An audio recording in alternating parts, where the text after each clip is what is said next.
வணக்கம் நண்பர்களே. இந்த வீடியோவில் நம்ம என்ன பார்க்க போகிறோம் அப்படின்னா monthly inspection and maintenance. So இந்த டாப்பிக்கை வந்து டீட்டெயில்டாக இந்த வீடியோவில் பார்த்துடலாம். இதுக்கு முன்னாடி நம்ம டெய்லி மெயின்டெனன்ஸ் அப்புறம் வீக்லி மெயின்டெனன்ஸ் அப்படின்னு சொல்லிட்டு 2 வீடியோ அப்லோட் பண்ணியிருக்கோம். ஸோ பார்க்காதவங்க ஐ பட்டனில் லிங்க் கொடுக்குறேன், செக் பண்ணி பாருங்கள். ஓகே, இப்போ இந்த மந்த்லி இன்ஸ்பெக்ஷனில் ஒரு 7 பாயிண்ட் இருக்குது. அந்த 7 பாயிண்ட்டும் என்னென்னங்கிறத டீட்டெயில்டாக செக் பண்ணிடலாம் இந்த வீடியோவில். Point number 1, LM guideways, ball screw and ball nut. So இந்த ஏரியாஸ் எல்லாம் வந்து பார்த்தோம்னா நம்ம ப்ராப்பராக க்ளீனிங் கண்டிஷனில் இருக்கணும். செகண்ட், லூப்ரிகேஷன் ஆயில் எல்லாம் ப்ராப்பராக சப்ளை ஆகிருக்கான்னு சொல்லிட்டு நம்ம செக் பண்ணிக்கணும். ஸோ இந்த பாயிண்ட்டு தான் பாயிண்ட் நம்பர் 1ல் மென்ஷன் பண்ணியிருக்காங்க. இது வந்து க்ளீனாக இருந்துச்சுன்னா ஓகே, அப்படி க்ளீனாக இல்லை, ரொம்ப டஸ்ட்டு லோட் ஆகுது அப்படிங்கிறப்ப நம்ம என்ன செக் பண்ணணும் அப்படின்னா, ஏதாவது டெலஸ்கோபிக் கவர் யூஸ் பண்ணியிருந்தாங்கன்னா அந்த டெலஸ்கோபிக் கவர் கரெக்டாக ப்ராப்பராக வைப் பண்ணுதாங்கிறத செக் பண்ணணும். ஸோ அந்த மாதிரி டெலஸ்கோபிக் கவர் கரெக்டாக வைப் பண்ணாமல் இருந்ததுன்னா அந்த கேப் வழியாக வந்துட்டு உள்ள உங்களுக்கு நமக்கு டஸ்ட்டெல்லாம் வந்து லோட் ஆகும். ஸோ இந்த மாதிரி ஏரியாவெல்லாம் ப்ராப்பராக க்ளீனாக இருக்கணும். செகண்டு, நம்ம ஃபில் பண்ணுற லூப்ரிகேஷன் ஆயில் வந்துட்டு ப்ராப்பராக பால் ஸ்க்ரூ, பால் நட், அப்புறம் கைட்வேஸ் இதெல்லாம் இந்த இடத்துலலாம் வந்து ப்ராப்பராக அப்ளை ஆகிருக்காங்கிறத இன்ஷூர் பண்ணிக்கணும். ஸோ இதுதான் பாயிண்ட் நம்பர் 1 சொல்லியிருக்காங்க. Point number 2, lubrication pump and metering cartridge for proper functioning. இப்போ ப்ராப்பராக லூப்ரிகேஷன் பம்பும் மீட்டரிங் கேட்ரேஜும் எப்படி ப்ராப்பராக ஃபங்க்ஷன் ஆகுதாங்கிற இன்ஷூர் பண்ணலாம் அப்படின்னா, நார்மலாக ஒரு மிஷினில் எமர்ஜென்சி அடித்து ரிலீஸ் பண்ணோம்னா லூப்ரிகேஷன் பம்ப் ஆன் ஆகும் ஒன்று.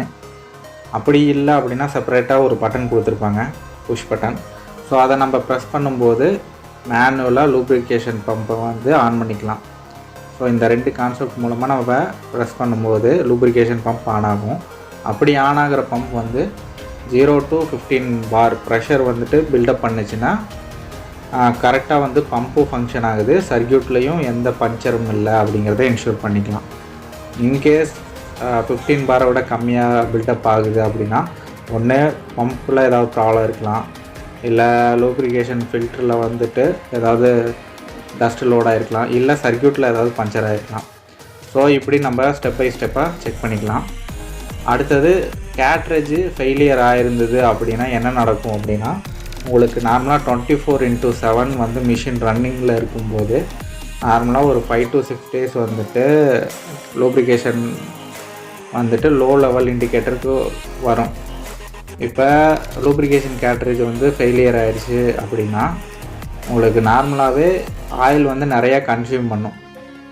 ஒரு 1 வீக் வர்ற ஆயில் வந்து பார்த்தோம் அப்படின்னா ஒரு 2 or 3 days உங்களுக்கு நிறையா வந்துட்டு மிஷினில் வந்து கன்சியூம் ஆகும்.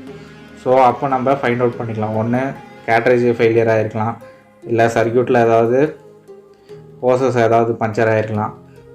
ஸோ இந்த மாதிரி நம்ம அடுத்த ஸ்டேஜில் நம்ம ஃபைண்ட் அவுட் என்ன பண்ணணும், ப்ராப்ளம் எப்படி ஃபைண்ட் அவுட் பண்ணணுங்கிறத நம்ம அடுத்து செக் பண்ணுற மாதிரி இருக்கும். ஸோ இந்த 2 மெத்தடை யூஸ் பண்ணி நம்ம வந்து பார்த்தோம் அப்படின்னா லூப்ரிகேஷன் பம்பும் மீட்டரிங் கேட்ரேஜும் ப்ராப்பராக ஃபங்க்ஷன் ஆகுதாங்கிறத நம்ம செக் பண்ணிக்க முடியும். Point number 3, check hose for leakage and wear twisting.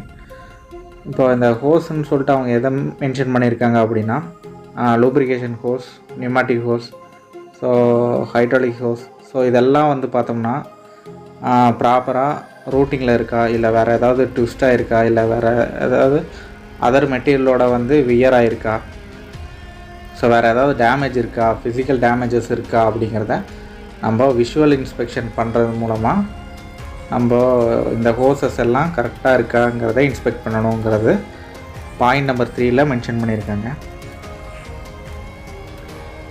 Point number 4, x and z axis servo மோட்டரில் வந்து பார்த்தோம்னா எவ்வளோ கரண்ட்டு பர்சன்டேஜ் எடுக்குதுங்கிறத செக் பண்ணி பார்த்துக்கணும் அப்படிங்கிற மாதிரி சொல்லியிருக்காங்க.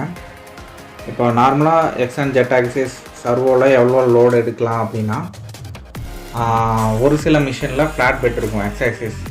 ஸோ எக்ஸும் ஜெட்டும் 2மே ஃப்ளாட் பெட்டு அப்படிங்கிற மாதிரி இருந்ததுன்னா அதிகபட்சம் 10 to 12% லோடு எடுக்கலாம். ஸோ இதுதான் வந்து பார்த்திங்கன்னா மேக்ஸிமம் லோடு எடுக்கும்.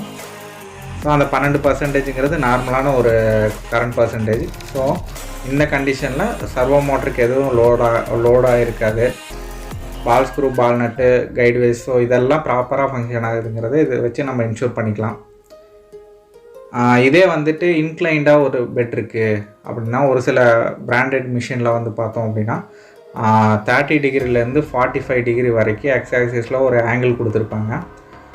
ஒரு சில இம்போர்ட்டட் மிஷினில் 2 ஆக்சிஸும் வந்து பார்த்திங்கன்னா டேர்னிங் சென்டரை பொறுத்த வரைக்கும் எக்ஸ் அண்ட் ஜெட் ஆக்சிஸ் ரெண்டுமே ஒரு இன்க்ளைண்டாக தான் இருக்கும். ஸோ அந்த மாதிரி இடத்துல நார்மலாக ஜெட் ஆக்சிஸ் வந்து ஒரு 10 to 12 அந்த ரேஞ்சுக்குள்ளார தான் லோடு எடுக்கும் கரண்ட் பர்சன்டேஜ். ஆனால் இந்த மாதிரி இன்க்ளைண்டாக இருக்கிற பெட்டில் என்ன நடக்கும் அப்படின்னா மேக்ஸிமம் 30 to 40% லோடு எடுக்கும். ஸோ இது வந்து என்ன சொல்கிறது, அலவன்ஸ் தான், ஒன்றும் பிரச்சனை இல்லை. அந்த 40% வரைக்கும் போகலாம். இது எல்லாமே 40% வந்து பார்த்தோம்னா நம்ம நார்மலாக வித்தவுட் லோடில் நான் சொல்லிட்டுருக்கேன். ஸோ இந்த வித்தவுட் லோடில் எக்ஸ் அண்ட் ஜெட் ஆக்சிஸ் 40% இருந்ததுன்னா ஒன்றும் ப்ராப்ளம் இல்லை, இன்க்ளைன் பெட்டுக்கு நான் சொல்கிறது.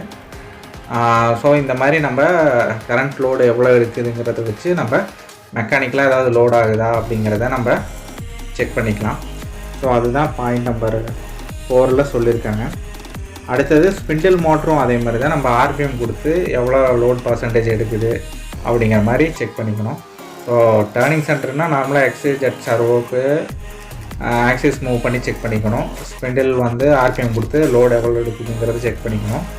இதே விஎம்சி, ஹெச்எம்சி அப்படிங்கிற மாதிரி இருந்துச்சுன்னா ஒவ்வொரு சர்வோக்கும் நம்ம மூவ் பண்ணிட்டு அதோட கரண்ட் பர்சன்டேஜ் எவ்வளோ எடுக்குது, அதோட லோடு எவ்வளோ எடுக்குதுங்கிறத நம்ம செக் பண்ணுற மாதிரி இருக்கும்.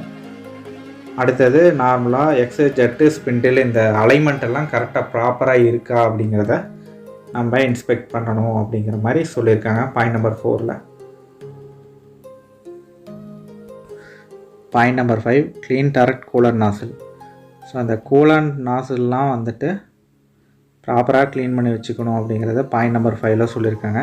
அதுவும் ஸ்பெசிஃபிக்காக டர்ரெட் கூலண்ட் நாசில் ஏன் மென்ஷன் பண்ணி சொல்லியிருக்காங்க அப்படின்னா, நார்மலாக கூலண்ட்டு வந்து பார்த்தோம்னா 3 டைப் ஆஃப் கூலண்ட் வந்து யூஸ் பண்ணுறாங்க மார்க்கெட்டில். ஸோ இந்த 3 டைப் ஆஃப் கூலண்ட்டில் ஒரு பர்டிகுலர் டைப் வந்து பார்த்திங்கன்னா இப்போ நம்ம யூஸ் பண்ணும்போது லேயர் மாதிரி ஃபார்ம் ஆகும். எங்கே ஃபார்ம் ஆகும் அப்படின்னா அந்த கூலண்ட் ஹோஸில் இன்னர் ஐடியில் வந்துட்டு லேயர் மாதிரி ஃபார்ம் ஆகும். ஸோ இந்த டர்ரெட் கூலண்ட் நாசில்லாம் வந்து டயமீட்டர் சின்னதாக இருக்கும். அப்போ என்ன நடக்கும் அப்படின்னா ஈஸியாக வந்துட்டு லேயர் மாதிரி ஃபார்ம் ஆகிட்டு நமக்கு வெளியே வர அவுட்புட் வந்துட்டு நமக்கு எதுவும் அந்தளவுக்கு வராது, அடைச்சிடும். ஸோ அதுதான் அந்த பாயிண்ட் நம்பர் 5ல் வந்துட்டு டர்ரெட் கூலண்ட் நாசில்லாம் வந்து ப்ராப்பராக க்ளீன் பண்ணணும் அப்படிங்கிறத மென்ஷன் பண்ணியிருக்காங்க. அடுத்தது 3 டைப் ஆஃப் கூலண்ட் நம்ம யூஸ் பண்ணுறாங்கன்னு சொல்லியிருக்கோம் இல்லைங்களா, அதை பற்றி நம்ம தனியாக ஒரு வீடியோவில் டிஸ்கஸ் பண்ணிக்கலாம். பாயிண்ட் நம்பர் 6 கூலண்ட்டோட குவாலிட்டி வந்து ப்ராப்பராக இருக்காங்கிறத செக் பண்ணணும் அப்படிங்கிற மாதிரி சொல்லியிருக்காங்க பாயிண்ட் நம்பர் 6ல். இப்போ கூலண்ட்டோட குவாலிட்டி எப்படி செக் பண்ணுறது அப்படின்னா 20:1 அந்த ரேஷியோவில் இருக்கணும். அதாவது 20 லிட்டர் வாட்டருக்கு 1 லிட்டர் வந்து கூலண்ட் ஆயில் மிக்ஸ் பண்ணணும். ஸோ இதுதான் வந்து பார்த்திங்கன்னா குவாலிட்டி ஆஃப் கூலண்ட் அப்படிங்கிறத சொல்லுவாங்க. ஸோ இந்த ரேஷியோக்குள்ளார நம்ம மெயின்டைன் பண்ணணும் கூலண்ட். ஸோ இது வந்து பாயிண்ட் நம்பர் 6ல் மந்த்லி இன்ஸ்பெக்ஷனில் சொல்லியிருக்காங்க. ஸோ எவ்ரி மந்த் வந்து பார்த்தோம்னா நம்ம கூலண்ட்டோட குவாலிட்டி எப்படி இருக்குங்கிறத கம்பல்சரி செக் பண்ணுற மாதிரி இருக்கும். இப்போது 20:1 ரேஷியோவில் மிக்ஸ் பண்ணுற வாட்டர் வந்து பார்த்தோம் அப்படின்னா சால்ட் கண்டென்ட் இல்லாத வாட்டர் தான் நம்ம யூஸ் பண்ணுற மாதிரி இருக்கும். அப்படி நம்ம சால்ட் கண்டென்ட் இல்லாத வாட்டர் நம்ம யூஸ் பண்ணும்போது குவாலிட்டியான ஒரு கூலண்ட் நமக்கு கிடைக்கும். ஸோ இதை தான் பாயிண்ட் நம்பர் 6ல் மென்ஷன் பண்ணியிருக்காங்க. Point number 7 check chip conveyor functioning. இப்போது சிப் கன்வேயர் ஃபங்க்ஷனிங்கில் என்னென்ன ஃபங்க்ஷன்ஸ் எல்லாம் நம்ம செக் பண்ணணும் அப்படின்னா ஓவர்லோடு ப்ரொடக்ஷனுக்காக ஒரு லிமிட் சுவிட்ச் கொடுத்துருப்பாங்க. ஸோ அந்த லிமிட் சுவிட்ச் கரெக்டாக ப்ராப்பராக ஃபங்க்ஷன் ஆகுதாங்கிறத நம்ம செக் பண்ணிக்கணும். ஏன்னா அது கரெக்டாக ஃபங்க்ஷன் ஆகலை அப்படின்னா நமக்கு இங்கே கன்வேயரில் ஓவர்லோட் ஆச்சுன்னா சிஸ்டம்க்கு வந்து கம்யூனிகேஷன் போகாது. ஸோ இந்த லிமிட் சுவிட்ச் தான் வந்து பார்த்தோம் அப்படின்னா சிப் கன்வேயரில் இருக்கிற ஓவர்லோடை வந்து நமக்கு லிமிட் சுவிட்ச் மூலமாக சிஸ்டமுக்கு ஒரு அலாரம் சிக்னலை க்ரியேட் பண்ணும். ஸோ அந்த லிமிட் சுவிட்சு ப்ராப்பராக ஒர்க் ஆகுதாங்கிறத நம்ம செக் பண்ணுற மாதிரி இருக்கும். ஒன்று. ரெண்டாவது வந்து பார்த்தோம் அப்படின்னா மெக்கானிக்கல் பார்ட்ஸ் நிறைய இருக்கும் அதில். ஸோ அதெல்லாம் விசுவல் இன்ஸ்பெக்ஷன் பண்ணுற மாதிரி இருக்கும். வேறு ஏதாவது டேமேஜ் ஆகிருக்கா, இல்லை வேறு ஏதாவது ரப் ஆகிருக்கா. இப்போ நிறையா சின்ன சின்ன பேரிங்ஸ்லாம் யூஸ் பண்ணியிருப்பாங்க. ஸோ அந்த பேரிங் கண்டிஷன்லாம் எப்படி இருக்குது. ஸோ இந்த மாதிரி மெக்கானிக்கலாக விஷுவல் இன்ஸ்பெக்ட் பண்ணுற மாதிரி இருக்கும் கன்வேயரை பொறுத்த வரைக்கும். ஸோ அதுதான் பாயிண்ட் நம்பர் 7 அவங்க சொல்லியிருக்காங்க. ஓகே, வீடியோவோட எண்டுக்கு வந்துட்டோம். இந்த வீடியோ மந்த்லி இன்ஸ்பெக்ஷன் அண்ட் மெயின்டெனன்ஸில் வேறு ஏதாவது டவுட் இருந்தது அப்படின்னா கமெண்ட் செக்ஷனில் கமெண்ட் பண்ணுங்கள். வேறு இந்த வீடியோ யாருக்கு யூஸ்ஃபுல்லாக இருக்கும்னு நினச்சிங்களோ அவங்களுக்கு ஷேர் பண்ணுங்கள். வீடியோஸ் பிடிச்சிருந்ததுன்னா லைக் பண்ணுங்கள். சேனலுக்கு புதுசாக யாராவது வந்திருந்தீங்கன்னா சப்ஸ்கிரைப் பண்ணி சப்போர்ட் பண்ணுங்கள். Okay friends, thank you.